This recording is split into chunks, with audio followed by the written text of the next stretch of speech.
नमस्कार मित्रांनो, आज 17 फेब्रुवारी वार मंगळवार. हे बघा आज मार्केटमध्ये काय होतं आहे. काल जर बघितलं तर तुम्ही चांगल्या पद्धतीनं मार्केटनं एक हेल्ड अँड शोल्डर पॅटर्न तयार करून वरच्या साईडला ब्रेकआउट दिलं होतं. हे पॅटर्नचं सोडा मित्रांनो, तर हे बघा काल मार्केटनं बराच वेळ इथं कन्सॉलिडेट करून 25,600 हाई लेवल ब्रेक केली होती वरच्या साईडला.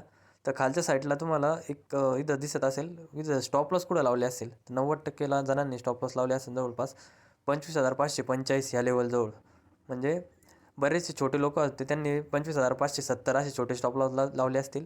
पर एक ज्युनियर स्टॉप लॉस म्हणजे 25,545, कारण की इथं बऱ्याचशा बाहेर ऑर्डर एक्झिक्यूट झालेले आहे. त्यामुळे इथून वरच्या साईडला मोमेंटम आलं तर खालचा जर स्विंग लो घेतला तर 25,545 हाच आहे.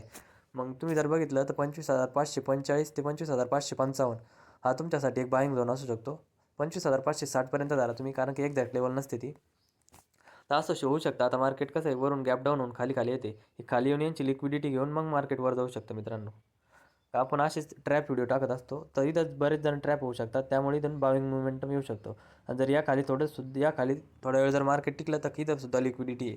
लास्ट झोन आहे 25,500, हा तुमचा लास्ट बाईंग झोन आहे. पण बरेच जास्त गॅरंटी आहे 25,545 ते 25,555 ह्या झोनमधून मार्केट रिव्हर्सल देणार आहे. धन्यवाद मित्रांनो.